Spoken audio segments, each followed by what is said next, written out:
जादुई टीवी। सुनो, तुम्हारे बाबूजी तो कब के गुजर गए। अब उनका जो सामान है वो पड़े पड़े कबाड़ा हो रहा है। बेच ही दो, कुछ पैसे आ जाएंगे। बात तो सही है। अगले संडे फुर्सत में यही करेंगे। अगले संडे रोहित सारा सामान कबाड़ी को घर बुला के दे देता है। तभी उसकी नजर बाबूजी की पुरानी टीवी पर जाती है, जो इतने सालों तक कूड़े में पड़ी थी, फिर भी चमचमा रही थी। टीवी तो देखो, जैसे एकदम नई हो।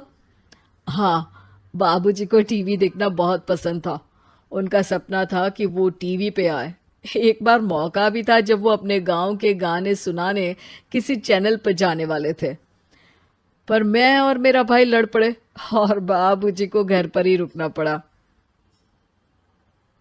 चला के देखें क्या? हाँ हाँ, क्यों नहीं, देख लेते हैं। पर शायद ही चले। बाबूजी ने उस लड़ाई के दिन के बाद टीवी देखना ही छोड़ दिया था। टीवी चालू करने के लिए उसमें केबल वायर लगा दिया जाता है। एक न्यूज चैनल चालू हो जाती है। स्वर्ग की सीढ़ी के रास्ते हैं तीन, तीनों के तीन रास्ते हैं संगीन। पहला रास्ता है सांप की बीन, दूसरा रास्ता घर में बिछा कालीन, तीसरा रास्ता कलकत्ता से चीन। ये क्या बकवास खबर है, कुछ अच्छा लगा दो। अरे आप बोलो तो सही, कोई अच्छी खबर सुना देता हूं। मेरा तो काम ही खबर देना है। अरे बाप रे, टीवी बात कर रही है। हाँ, ये न्यूज वाला मुझसे। हाँ हाँ, आपसे ही तो बात करूंगा ना, आपके घर में हूं तो। अरे, ये सपना है क्या? तुम हमसे बात नहीं कर सकते? अरे सपना नहीं भाई साहब, ये टीवी जादुई टीवी है। बोलो, क्या खबर सुननी है, वरना ब्रेक लेने का टाइम आ जाएगा। सुप्रिया घबरा के टीवी बंद कर देती है। वो क्या था? अरे एक बार और चालू करके देखे, फिर से बात करेगा तो चैनल बदल देंगे। सुप्रिया फिर टीवी चालू कर देती है।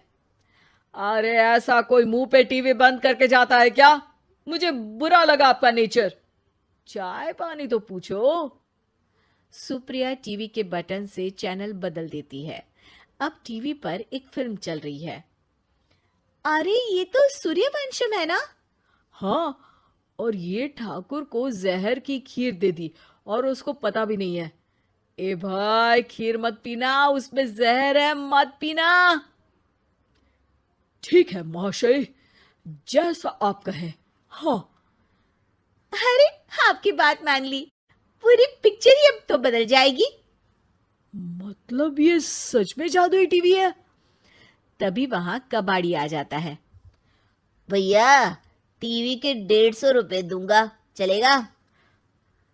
अरे 1.5 करोड़ में भी ना दे तुमको ये टीवी हम।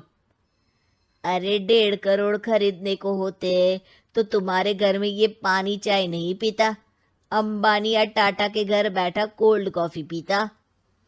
रोहित कबाड़ी का हिसाब करके उसे वहां से चलता करता है और अपने भाई शशिकांत को फोन लगा के बुलाता है। शशि थोड़ी ही देर में वहां पहुंच जाता है। क्या हो गया भैया? अरे बाबूजी का टीवी याद है? हाँ हाँ, जिसमें घुसे रहते थे हमेशा वो, और अपने को कुछ नहीं देखने देते थे। अरे वो अब जादुई टीवी बन गया है। भैया, आपकी बकवास करने की आदत अब तक नहीं गई। अरे आपके घर में बच्चे हैं, अब तो बड़ों जैसी बात करो।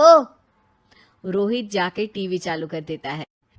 टीवी पर एक जादू का शो हो रहा है जिसमें एक जादूगर है। अब मैं अपनी टोपी में से कबूतर निकालूंगा। श्रिंग ब्रिंग शरिंग बम फोपा फुफी फुफा पाउ। टीवी से कबूतर निकलता है और शशिकांत के सर पर आकर बैठ जाता है। भैया, ये क्या हो रहा है? भैया इसे उड़ाओ। ए कबूतर, जा जा, कबूतर चल निकल। अब मैं टोपी में से सांप। सांप सुनते ही शशिकांत कांप जाता है और भाग के टीवी बंद कर देता है। भैया, सॉरी भैया, मैं समझ गया ये सच में जादुई टीवी है, पर एक बार और ट्राई करते हैं। पर भाभी, कोई दूसरा चैनल लगा हुआ, जिसमें डर ना लगे। सुप्रिया टीवी चला देती है और न्यूज लगा देती है। अरे कितने दिनों बाद मुझे याद आया, बताइए क्या खबर सुनाओ। और ये नया आदमी कौन है? ये मेरा भाई है शशिकांत। ओह यस, वही है ना जिससे तुम लड़ लिए थे किसी बात पे, और तुम्हारे बुढ़ाओ पिताजी गुस्सा हो गए थे और टीवी को संन्यास दे दिया था। हैं? तुमको कैसे पता ये सब?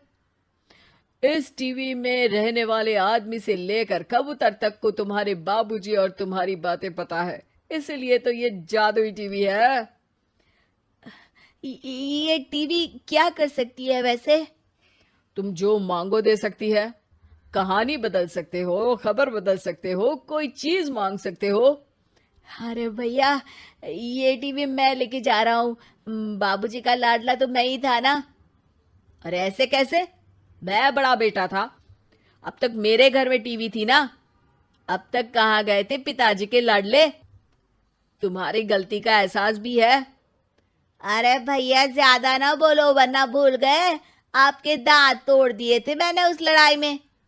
मेरी बीवी के सामने मेरी बेइज्जती करता है। रुक दोनों भाई हाथापाई पे उतर जाते हैं। रुक, बताता हूं तुझे कि कौन बड़ा है। अरे छोटे का दम तो देख लीजिए आप। ये खबर आपके बाबूजी को देता हूं। तभी टीवी अचानक बंद हो जाता है। अरे शायद टीवी नाराज हो गया। और लड़ लो, आए बड़े खली बनने। टीवी से एक तेज रोशनी निकलती है और टीवी में बाबूजी दिखाई देते हैं। बापूजी आप? इतना चकरा क्यों रहा है? अपने बाप को नहीं पहचानता क्या? ये तो ऐसा ही है बाबूजी। प्रणाम बाबूजी। अरे चुप कर, तुम दोनों ही उल्टे हो। तुम्हारी वजह से मैंने टीवी में आने के सपने को छोड़ दिया, तुम्हारी लड़ाई की वजह से। और तो और, जितना मैं अपनी बीवी को नहीं देखता था उतना टीवी को देखता था, वो भी छोड़ दिया तुम दोनों की लड़ाई की वजह से। और अब मरने के बाद जब मैंने टीवी को जादुई टीवी बना दिया तो भी तुम इसका फल लेने की जगह लड़ रहे हो। अरे तुम तो लायक ही नहीं हो। अब तुमको बाबा जी का ठुल्लू भी नहीं मिलेगा। बाबूजी चले जाते हैं। टीवी बंद हो जाता है। रोहित और शशिकांत गिड़गिड़ा के टीवी के सामने हाथ जोड़ के बाबूजी को बुलाते हैं, पर टीवी सिर्फ धुआं निकालता रहता है।